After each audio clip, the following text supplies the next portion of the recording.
వార్తలు ముగించే ముందు ముఖ్యాంశాలు మరోసారి. వైసీపీ ఎమ్మెల్సీ వరుడు కళ్యాణి మీడియా సమావేశం, పలు అంశాలపై వివరణ.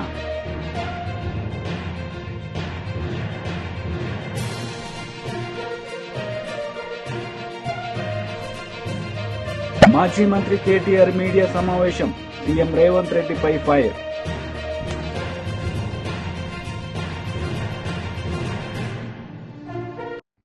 వైసీపీ ఎమ్మెల్సీ వరుడు కళ్యాణి మీడియా సమావేశం నిర్వహించారు. ఈ సందర్భంగా పలు అంశాలపై ఆమె మాట్లాడారు.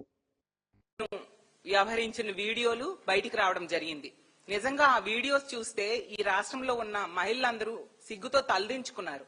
అంత దారుణంగా అతను వ్యవహరించాడు.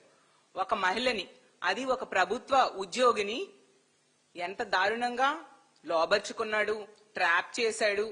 మోసం చేయడమే కాకుండా 5 సార్లు అబార్షన్స్ చేయించడం, బెదిరించడం, కొట్టడం. అంటే ఎంత బరి తెగించి ఈ కూటమిలో ఉన్న ఎమ్మెల్యేలు వ్యవహరిస్తున్నారో ఈ సందర్భంలో మనకు అర్థమవుతుంది. ఇలాంటి సంఘటనలు గత కొన్ని నెలలుగా ఈ కూటమి ప్రభుత్వం అధికారంలోకి వచ్చాక పదే పదే మనం వింటూ ఉన్నాము, చూస్తూ ఉన్నాము. దీనికి ఒకటే కారణం నాకు అనిపిస్తూ ఉంది. ఏంటంటే ఈ కూటమిలో ఉన్న ఎమ్మెల్యేలకు గాని, తెలుగుదేశం పార్టీ జనసేన నాయకులకు గాని, వాళ్ళ కార్యకర్తలకు గాని ఇలాంటి తప్పుడు పనులు చేస్తే శిక్షిస్తుంది ప్రభుత్వము అనే భయం లేని పరిస్థితి. అందువల్ల ఈ విధంగా బరి తెగించి విచ్చలవిడిగా మహిళల జీవితాలతో వీళ్ళు ఆడుకుంటూ ఉన్నారు. మొన్ననే చూసాం, ఆ మినిస్టర్ సంధ్యారాణి పిఏ వ్యవహారంలో ఎంత దారుణంగా ఒక ప్రభుత్వ ఉద్యోగి అయిన మహిళను మోసం చేసి లోబర్చుకొని ఆమెని అతను వేరే వాళ్ళకు కూడా తాచడానికి ప్రయత్నిస్తే ఏమైనా న్యాయం జరుగుతుందేమో అని చెప్పి అందరూ ఆశించడం జరిగింది. నెల రోజుల తర్వాత చూస్తే ఎవరైనా నిందితుడు జైల్లో కూర్చుంటాడు, కానీ ఈ కూటమి ప్రభుత్వంలో ఆ బాధితురాలు జైల్లో కూర్చుంది. అలాంటి దారుణమైన పరిస్థితులు ఈ రాష్ట్రంలో నెలకొని ఉన్నాయి. మరి ఇలాంటి సంఘటనలు జరుగుతూ ఉంటే, తప్పు చేసిన వాళ్ళని ఈ కూటమి ప్రభుత్వంలో శిక్షించకపోతే మరి ఇలాంటి వాళ్ళు ఇలాంటి తప్పుడు పనులు చేయగా ఏం చేస్తారు? అలాగే మొన్ననే చూసాం, ఒక జనసేన కార్యకర్త ఏమో స్టేజ్ మీద పబ్లిక్ గా ఒక మహిళల్ని డాన్స్ చేసుకునే వాళ్ళేదో బ్రతుకు తెరువు కోసం రికార్డింగ్ డాన్సులు చేసుకుంటూ ఉంటే వాళ్ళనేమో బట్టలిప్పి డాన్స్ చేయమని పబ్లిక్ గా చెప్పాడు. మరి అతని మీద ఏమైనా కేసు పెట్టి అరెస్ట్ చేశారా? ఈ కూటమిలోనూ ఎంతమంది నాయకులు ఉన్నారు, ముఖ్యమంత్రి గారు ఉన్నారు, పవన్ కళ్యాణ్ గారు ఉన్నారు, మహిళా హోం మంత్రి ఉన్నారు, లోకేష్ గారు ఉన్నారు. మరి ఎందుకు అతని మీద కూడా ఎటువంటి కేసు లేదు? ఇలాంటి తప్పుడు పనులు చేస్తూనే వాళ్ళ మీద కేసులు పెట్టకపోవడం వల్ల వీళ్ళు బరితెగి మన ప్రతి సందర్భంలో చూస్తూ ఉంటే ఒక్కరి మీద కేసు లేదు, తిరిగేమో ఆ బాధితుల మీద కేసులు పెట్టే పరిస్థితి. అసలు ఆ రాప్తాడులో చూసుకుంటే 14 సంవత్సరాల దళిత బాలికను ఇంచుమించు 6 నెలల పైగా 14 మంది తెలుగుదేశం పార్టీ కార్యకర్తలు దారుణంగా అత్యాచారం చేస్తే ఎటువంటి కేసు లేదు. మా పార్టీ నాయకులందరూ దాని మీద గొడవ చేస్తే తూతూ మంత్రంగా కేసు పెట్టిన పరిస్థితి చూసాం.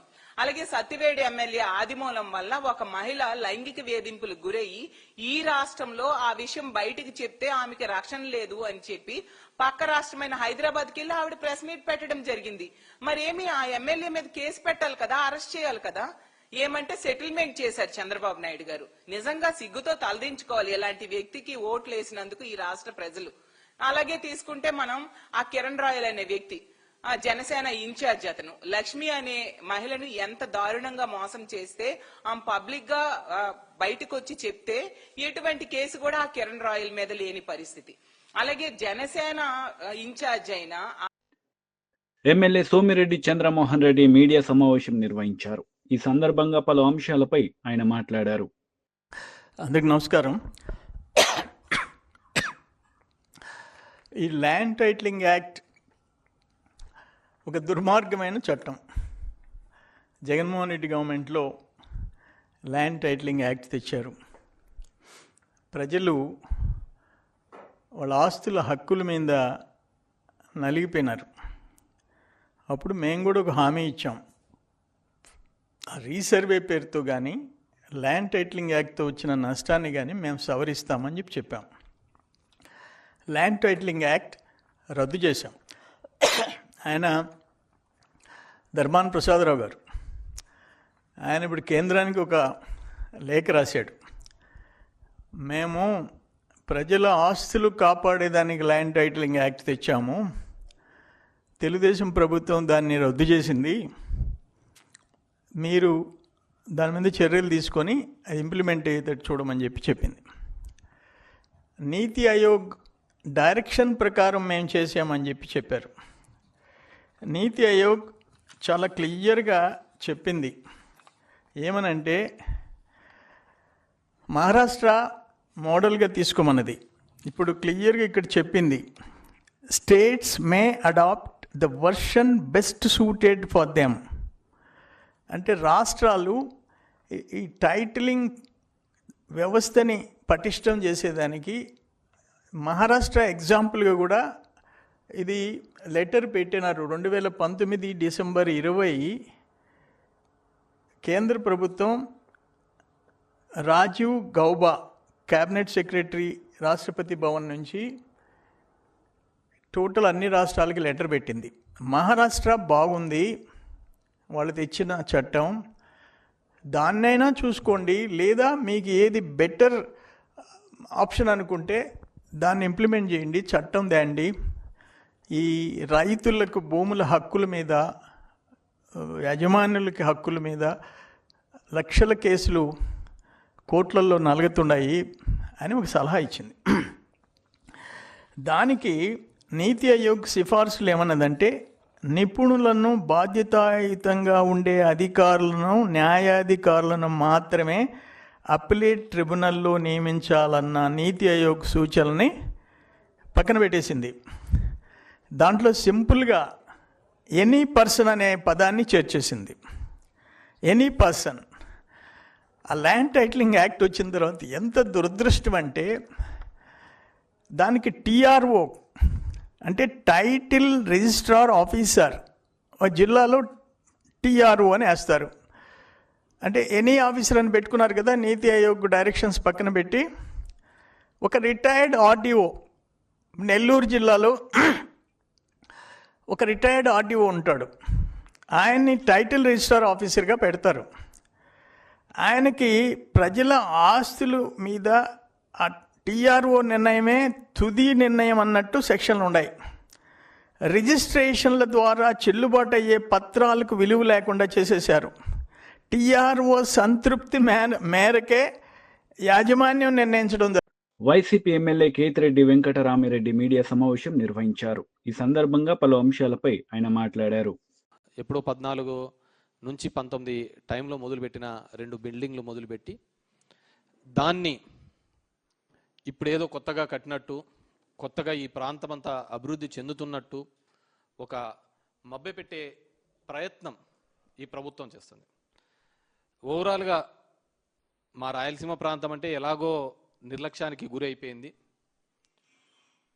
ఇప్పటికీ కూడా ఇబ్బందికరమైన పరిస్థితులు మా ప్రాంతంలో ఉంది అని చెప్పేసి నేను పలు విధాలుగా కూడా ఈ ప్రభుత్వాన్ని ప్రశ్నించడం జరిగింది. ఇక్కడున్న కూటమి నేతలకు అందరికీ. మాతో పాటు వెనుకబడి జిల్లాని శ్రీకాకుళం, విజయనగరము ఇలాంటి ప్రాంతాల్లో తీరా చూస్తే అమరావతి అని, క్యాపిటల్ అని, ఇక్కడ ఏదో జరిగిపోతుందని ప్రజలందరినీ కూడా మభ్యపెట్టే ప్రయత్నం ఈ కూటమి ప్రభుత్వం చేస్తుంది. ఈరోజు చూసినామంటే మార్పు మొదలైంది, డెఫినెట్గా మార్పు మొదలైంది, జనాల్లో మార్పు మొదలైంది. జనాలు తెలుసుకునే ప్రయత్నం చేస్తున్నారు ఏం జరుగుతుందో అని చెప్పి. రాష్ట్రం మళ్ళీ కోలుకుంటుందని, కోలుకోవటం లేదైనా నిజానిజాలు తెలుసుకునే ప్రయత్నం చేస్తుంది. ఎందుకంటే మనకు అందరికీ తెలిసినదే, రాజధాని ప్రాంతంలో ఎటువంటి అవినీతి కార్యక్రమాలు జరిగినాయో, కిలోమీటర్కి 180 కోట్ల రూపాయలతో యాక్సిస్ రోడ్డు అనుసంధానం కావచ్చు, వరద నివారణకు ఎత్తిపోతల ద్వారా ఏ విధంగా దోపిడీ జరిగిందో మనందరికీ తెలిసినదే. అదేవిధంగా ఇప్పటికీ 47,000 కోట్ల రూపాయలకు సంబంధించిన అప్పు తీసుకొని వచ్చే కార్యక్రమం చేస్తూ అది ఏ విధంగా పనుల రూపంలో, పర్సెంటేజ్ రూపంలో ఏ విధంగా ఇక్కడ దోపిడీ గురవుతోందో మనమందరం కూడా మన కళ్ళెదుటే కనపడుతున్న అంశం. ఇవన్నీ వదిలేయండి. రాజధాని ప్రాంతంలో ఇప్పటికే మొదటి విడత ఇచ్చిన భూములు ఇచ్చిన రైతులకు వారి పరిస్థితి అతిగతి లేని పరిస్థితులలో ఇక్కడ రైతాంగం కానీ, ఇక్కడ ప్లాట్లు ఇచ్చిన రైతులు ఉన్నారు. రోజు మేము చూస్తూ ఉంటాం, సిఆర్డీ ఆఫీస్కి పోయినామంట, మేము అక్కడ 3 రోజులు, 6 రోజులు, 7 రోజులు ఎదురు చూస్తున్నాము, ఎవరే కానీ మమ్మల్ని పట్టించుకున్న దాఖలాలు లేవు అని చెప్పేసి రైతుల యొక్క బాధను చూస్తూ ఉంటాం. ఇక్కడ వారికి వాళ్ళ భూమి ఇచ్చిన తర్వాత వాళ్ళ ప్లాట్లు ఎక్కడ వస్తాయో తెలియదు, ఏమొస్తాయో తెలియదు. మమ్మల్ని అంటే ఇగ్నోర్ చేసినారు, మా ప్రాంతాన్ని అంతా కూడా ఏ విధంగా భ్రష్టు పట్టించాలో ఆ విధంగా భ్రష్టు పట్టించినారు. ఇక్కడ మిమ్మల్ని నమ్మి చేసిన వాళ్ళకు మీరేం చేస్తున్నారో అర్థం చేసుకోండి. ఈరోజు నిన్న చూస్తే ఆశ్చర్యకరమైంది ఏంటంటే రాజధాని 2వ దశ దానిలకు 709 చదరపు కిలోమీటర్లతో మాస్టర్ ప్లాన్, అంటే 175 ఎకరాలు దగ్గర దీనికి కావాలి అని చెప్పేసి. ఎవరిని నాశనం చేయడానికి? పచ్చని 3గా ఉండి 3 పంటలు వచ్చే ఈ ప్రాంతంలో ఇక్కడ ఏదో జరిగిపోతుంది, ఎక్కడా లేని విధంగా అభివృద్ధి చేస్తాము అని చెప్పేసి నందుకు కావాలి, పక్కనే గన్నవరం ఉందిగా, ఎందుకు అంత పెద్ద రైల్వే స్టేషన్ కావాలి, ఈ విధంగా చాలామంది మాట్లాడినారు. కానీ ఎందుకు మీరు ఈ విధంగా మోసం చేస్తున్నారు ఈ ప్రాంత ప్రజల్ని? మీరందరూ కూడా అంటే మీరందరూ కూడా ఆలోచించుకోండి. ఏదో మేము వ్యతిరేకమో ఇంకోటి వ్యతిరేకమో కాదు. ఇక్కడ ఈ ప్రాంతంలో ఉన్న ఈ రైతాంగానికి ఇచ్చిన భూమికి మీరు ఏ విధంగా వాళ్ళని కాంపెన్సేట్ చేసి ఇస్తున్నారు? మీరు నిన్న రిపబ్లిక్ డే దాంట్లో చూస్తేనే ఎంత డొల్లగా ఉందో అర్థమవుతోంది. మీరు చేసిన పెరేడ్లోనే ఎప్పుడో 14 నుంచి 19 వరకు కట్టించిన స్టాఫ్ క్వార్టర్స్ని చూపించేసి మీరు చేసే ప్రయత్నం చేస్తున్నారు. ఏమన్నా అంటే నీళ్లు పంప్సెట్లు కొట్టాలా, పంప్సెట్లకు 300 కోట్లు అవుతుంది, 400 కోట్లు అవుతుంది, 500 కోట్లు అవుతుంది. దేశంలో ఎవడైనా కానీ కంపచెట్లు తీయడానికి 330 కోట్లు వాడతారండి? ఇదేం ఒక రోజుతో ఆగిపోయేదే? ప్రతి సంవత్సరం పీకాల్సిన కంపచెట్లే కదా, ఒక పూటతో ఆగిపోయే కంపచెట్ల? మళ్ళీ వర్షం పడుతుంది. BJP leader Guvvala Balaraju media సమావేశం నిర్వహించారు. ఈ సందర్భంగా పలు అంశాలపై ఆయన మాట్లాడారు. నివారించాలని అటువంటి చెకింగ్స్ జరుగుతూ ఉంటాయి. అందులో భాగమే అయి ఉండొచ్చు ఆ 3 నక్సలైట్స్ కూడా పట్టుబడడం. ఆ విషయం ప్రభుత్వం చూసుకుంటుంది, కేంద్ర హోంశాఖ, రాష్ట్ర హోంశాఖ చూసుకుంటారు, పర్వాలేదు. కానీ నక్సలైట్ల వెంబడి ఉన్నటువంటి 3 వారు కూడా అరెస్ట్ అయ్యారు, కాదనడం లేదు. కానీ ఆ 3 సింపథైజర్స్గా ఈరోజు పత్రికలు రాస్తూ ఉన్నాయి, టీవీలలో కూడా చూస్తూ ఉన్నాం. ఆ 3 సింపథైజర్లలో మేము మాకున్నటువంటి సమాచారాన్ని బట్టి ఒక ప్రతిపక్ష పార్టీగా మేము మా అభిప్రాయాలను మీడియా ద్వారా అచ్చంపేట మీడియా మిత్రుల ముందు మాట్లాడడం జరిగింది. దానికి స్పందించినటువంటి ఎమ్మెల్యే గారు ఇష్టారీతిలో నోరు బారేసుకుంటా ఉన్నారు. మాకేం సంబంధం వాళ్ళు అని అంటా ఉన్నారు. అక్కడ ఉన్నటువంటి ఒక టీచర్ ఉద్యోగి ఎవరైతే ఉన్నారో ఆయన ఎమ్మెల్యే గారికి తన వెంట నడుస్తారా నడవరా అని ఇతర పార్టీల వాళ్ళను ఇప్పుడున్నటువంటి ఎమ్మెల్యేకు దగ్గర చేసి నాతో పాటు ఉన్నటువంటి వాళ్ళను వాళ్ళకు ఉన్నటువంటి ఆసుపత్రులను మోయించేసిండ్రు, క్లినిక్లను మోయించేసిండ్రు, వాళ్ళకున్న వ్యాపారాలను దెబ్బతీసేటువంటి ప్రయత్నం చేసిండ్రు. చివరికి మళ్ళీ ఏం జరిగిందో ఏమో కానీ ఆ ఆసుపత్రులు ఓపెన్ అయిపోయినాయి. అదేవిధంగా వాళ్ళ వ్యాపారాలు వాళ్ళు చేసుకుంటా ఉన్నారు. మాకున్న సమాచారం ఏంటంటే వాళ్ళను ఎమ్మెల్యే గారికి దగ్గర చేసినటువంటి వ్యక్తుల్లో ఈ అంబయ్య అని అరెస్ట్ అయినటువంటి టీచర్ కూడా ఒకడు అని చెప్పేసి చర్చ జరుగుతూ ఉంది. కాబట్టి మాకు కూడా ప్రమాదం పొంచి ఉన్నట్టుగా మేము భావించాల్సినటువంటి అవసరం ఉంది. మాకంటే రాజకీయ నాయకులకు లేదంటే నాకో కాదు, మా నియోజకవర్గంలో ఉన్నటువంటి ప్రజలకు ప్రమాదం పొంచి ఉంది అనే ఆలోచనతోన అటువంటి సమాచారాన్ని బహిర్గతం చేయాలి. ఒకవేళ అటువంటి వాళ్లకు షెల్టర్ ఇచ్చినట్టయితే ఖచ్చితంగా ప్రస్తుతం ఉన్నటువంటి ఎమ్మెల్యేను కూడా శిక్షార్హుణ్ణి చేయాల్సినటువంటి అవసరం ఉంది. టీఆర్ఎస్ నేతలు మీడియా సమావేశం నిర్వహించారు. ఈ సందర్భంగా కాంగ్రెస్ నేతలపై వారు మండిపడ్డారు. తన గొంతు నొక్కేటువంటి ప్రయత్నం చేయడం, స్థాయిని తగ్గించేటువంటి ప్రయత్నం చేయడం జరిగింది. కాబట్టి దాన్ని మేము అదే విషయాన్ని గౌరవ శాసన మండలి చైర్మన్ గారి దృష్టికి తీసుకురావడం జరిగింది. ఇది రవీందర్ రావు గారికి వ్యక్తిగతంగా జరిగినటువంటి అవమానం మాత్రమే కాదు, గౌరవ శాసన మండలి సభ్యులందరికీ జరిగినట్టుగా మేము భావిస్తా ఉన్నాం. ఒక సభ్యున్ని అగౌరవపరచడం అనంటే సభలో ఉన్నటువంటి అందరినీ అగౌరవపరచడమే. కాబట్టి శాసన మండలి సభ్యుల గౌరవ మర్యాదలకు, పరువు ప్రతిష్టలకు భంగం కలిగినప్పుడు దాన్ని రక్షించేటువంటి బాధ్యత కానీ, దాన్ని రక్షించగలిగినటువంటి శక్తి కానీ ఉన్నటువంటి వ్యక్తి మా పరిషత్ చైర్మన్ గారు. కాబట్టి వారి దృష్టికి వాస్తవాలను తీసుకురావడం జరిగింది. వారు కూడా సావధానంగా విన్నారు. మేము నమ్ముతున్నాం తప్పకుండా మా చైర్మన్ గారు దీని మీద సరి అయినటువంటి చర్యలు తీసుకుని భవిష్యత్తులో ఇటువంటివి పునరావృతం కాకుండా చట్టసభల ప్రతినిధుల యొక్క స్థాయి గౌరవం పెరిగే విధంగా చట్టసభల స్థాయిని గౌరవాన్ని తగ్గించాలనుకునేటువంటి వాళ్లకు ఆస్కారం లేకుండా కఠినమైనటువంటి నిర్ణయం వారి నుండి వెలువడుతుంది అనేటువంటి ఆశాభావాన్ని వ్యక్తం చేస్తా ఉన్నాం. ఓకే?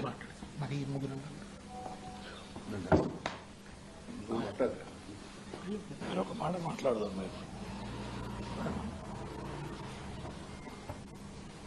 సభానాయకులు గౌరవనీయులు మధుసూదనాచారి గారు ఇప్పుడు చెప్పినట్టుగా విషయాలను కూడా వారు వివరంగా చెప్పారు. రాష్ట్రం అంతా కూడా చర్చ జరుగుతున్నది. 23వ తారీఖు నాడు సాయంత్రం నన్ను ఒక అతిథిగా జూమ్లో డిబేట్లో పాల్గొన్నామని వారి విజ్ఞప్తి మేరకే, ఏబిఎన్ విజ్ఞప్తి మేరకే నేను హాజరు కావడం జరిగింది. ఆ సందర్భంగా జరుగుతున్న చర్చ ఏదైతుందో అది చాలా ఉద్వేగభరితమైన వాతావరణంలో జరుగుతున్న చర్చ. ఆ రోజంతా కూడా కేటీఆర్ గారిది విచారణ జరిగింది. ఆ విచారణ జరుగుతున్న రోజంతా కూడా వివిధ ఛానల్లో ఆ విచారణలో లేని అనేకమైనటువంటి అంశాలని ప్రసారం చేయడం జరిగింది. అనేకమైనటువంటి అబద్దాలు అక్కడ జరగనివి వాస్తవాలుగా చిత్రీకరిస్తూ ప్రసారాలు చేశారు. మేము కాస్త మానసికంగా ఒత్తిడి గురైనాం. ఏంటి పరిస్థితి నిజంగా జరిగిందా అని బయటకు వచ్చాక కేటీఆర్ గారు ప్రెస్ మీట్ పెట్టాక అప్పుడు తెలిసింది ఈ రోజంతా జరిగిన ప్రసారాలు అవాస్తవం అని, విష ప్రచారం అని తేలింది. అప్పుడు డిబేట్లో దీని మీదే చర్చ. మాజీ మంత్రి కేటీఆర్ మీడియా సమావేశం నిర్వహించారు. ఈ సందర్భంగా ఆయన మాట్లాడారు. విషయంలో వారికి అందజేయడం జరిగింది. సింగరేణిలో అవినీతి జరుగుతున్నదని ఆధారాలతో సహా మా శాసనసభ పక్ష ఉపనాయకులు మాజీ మంత్రి పెద్దలు హరీష్ రావు గారు పత్రికా సమావేశం పెట్టి ఆధారాలతో సహా బయటపెట్టినప్పటి నుంచి కాంగ్రెస్ పార్టీలో వణుకు మొదలైంది. మీడియా కూడా మాకు సహకరించి ఈ కుంభకోణాన్ని పూర్తి స్థాయిలో బట్టబయలు చేసేసరికి పాలకుల గుండెల్లో రైళ్లు పరిగెడతా ఉన్నాయి. కేవలం మాట్లాడడమే కాదు, ఆధారాలతో సహా మరి ఈరోజు పూర్తి స్థాయిలో ఈ కుంభకోణాన్ని బట్టబయలు చేసినాం. సరిగ్గా దాన్ని డైవర్ట్ చేయడానికి, ప్రజల అటెన్షన్ని దృష్టి మళ్లించడానికి విచారణ పేరిట ఇవాళ ఒకరి తర్వాత ఒకరిని పిలుస్తున్న విషయం కూడా మీకు తెలుసు. ఇవాళ సీఎం అంటే తెలంగాణలో చీఫ్ మినిస్టర్ కాదు, సీఎం అంటే కోల్ మాఫియాకి నాయకుడిగా ఇవాళ రాష్ట్ర ప్రజలు, ముఖ్యంగా సింగరేణి కార్మికులు భావించే పరిస్థితి వచ్చింది. ఇవాళ మీరు ఒకసారి అర్థం చేసుకుంటే ఈ కుంభకోణాన్ని రాష్ట్ర ప్రజలు, ముఖ్యంగా సింగరేణి ప్రాంతంలో ఉండే మా కార్మిక సోదరులు కూడా అర్థం చేసుకుంటే చాలా స్పష్టంగా ఆధారాలతో సహా మేము బయటపెట్టిన తర్వాత, ముఖ్యంగా మేము లేవనెత్తిన కొన్ని ప్రశ్నల విషయంలో ఇప్పటి వరకు ప్రభుత్వం నుంచి ఒక్క సమాధానం కూడా రావడం లేదు. ఇక ఇట్లాంటి ముఖ్యమైన గంభీరమైన సమస్య విషయంలో స్పందించాల్సిన ముఖ్యమంత్రి గారేమో అప్పుడప్పుడు ఫుట్బాల్ ఆడుతున్నాడు సింగరేణితో, లేదా ఇవాళ విదేశాల్లో తిరుగుతూ ఏదో పాఠాలు నేర్చుకుంటున్నా అంటూ పోజులు కొడతా ఉన్నాడు. కానీ నేను వారికి గుర్తు చేస్తా ఉన్నా, ఏ వయసులో ముచ్చట ఆ వయసులో జరగాలి. చదువుకోవాల్సిన టైంలో చదువుకోక ఇప్పుడు చదువుకుంటానంటే ఏం వస్తుందో ఒకసారి వారు కూడా ఆలోచించుకోవాలి. మీరు 10 కోట్ల రూపాయల సింగరేణి నిధులు, సింగరేణి సంస్థకు సంబంధించిన నిధులు దుర్వినియోగం చేసి మీరు ఫుట్బాల్ ఆటకి, ఈ రాష్ట్ర ప్రజలతో మీరు ఎలాగో ఫుట్బాల్ ఆడుతున్నారు, కానీ సింగరేణి సంస్థతో కూడా ఫుట్బాల్ ఆడుతూ 10 కోట్ల రూపాయలు దుర్వినియోగం చేసి ఈరోజు ఆ సంస్థకి తీరని అన్యాయం చేసింది ఇవాళ రేవంత్ రెడ్డి గారు. ఒక్క స్కామ్ సంబంధించి ఇన్ని ఆధారాలు బయట పెడితే కూడా ఒక్క స్కామ్ సంబంధించి కూడా ఇప్పటి వరకు పాలకుల వైపు నుంచి సమాధానం లేదు. మేము అడిగాం, స్పష్టంగా చెప్పాం, మళ్ళీ అడుగుతా ఉన్నాం. ఓబీ టెండర్ల విషయంలో, ఓవర్ బర్డెన్ టెండర్ల విషయంలో గతంలో ఎన్నడూ లేని సైట్ విజిట్ సర్టిఫికేషన్, అంటే మీరు సైట్ మీదకి రావాలి, అక్కడికి వచ్చినట్టు సర్టిఫికేట్ తీసుకోవాలి అనే నిబంధన పారదర్శకతకు పాతర వేసి ఎందుకు పెట్టినారు, గతంలో ఎన్నడూ లేని విధంగా ఇది ఎందుకు పెట్టారంటే ఇంతవరకు సమాధానం లేదు. భారతదేశంలో ఎక్కడ ఏ కోల్ గనిలో లేని, ఏ బొగ్గు గనిలో లేని నిబంధన ఇక్కడనే ఎందుకు పెట్టినారు అంటే ఇంతవరకు సమాధానం రాదు. అట్లాగే నిజంగానే 2018 నుంచి 2024 వరకు ఈ నిబంధన గనక కేంద్ర ప్రభుత్వం ఒకవేళ సిఫారసు చేసి ఉంటే ఆ రోజున్న బీఆర్ఎస్ ప్రభుత్వం అమలు చేయలేదు. అన్ని టెండర్లను కూడా ట్రాన్స్పరెంట్ గా మేము పిలిచినాం. అందుకే ఆ రోజు అన్ని మైనస్ టెండర్లు వచ్చినాయి. ఎస్టిమేటెడ్ కాస్ట్ కంటే తక్కువ ఖర్చుకే సింగరేణికి డబ్బులు ఆదా చేస్తూ ఆ రోజు జరిగిన మాట వాస్తవమా కాదా? మరి ఆ రోజు ఆ టెండర్లలో లేని షరతు మీ ప్రభుత్వం వచ్చిన తర్వాత ఈ సైట్ విజిట్ సర్టిఫికేషన్ అనే విధానం ఎందుకు పెట్టారు? ఎవరికి? నమస్కారం, వార్తలకు స్వాగతం. ముందుగా ముఖ్యాంశాలు. వైసీపీ ఎమ్మెల్సీ వరుడు కళ్యాణి మీడియా సమావేశం, పలు అంశాలపై వివరణ.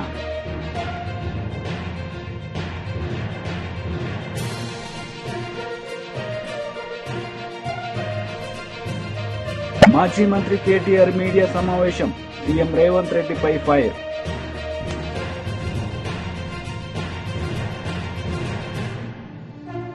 ఈ వార్తలు ఇంతటితో సమాప్తం. తిరిగి ప్రసారమయ్యే వార్తల్లో మళ్ళీ కలుద్దాం. అంతవరకు సెలవు. నమస్తే.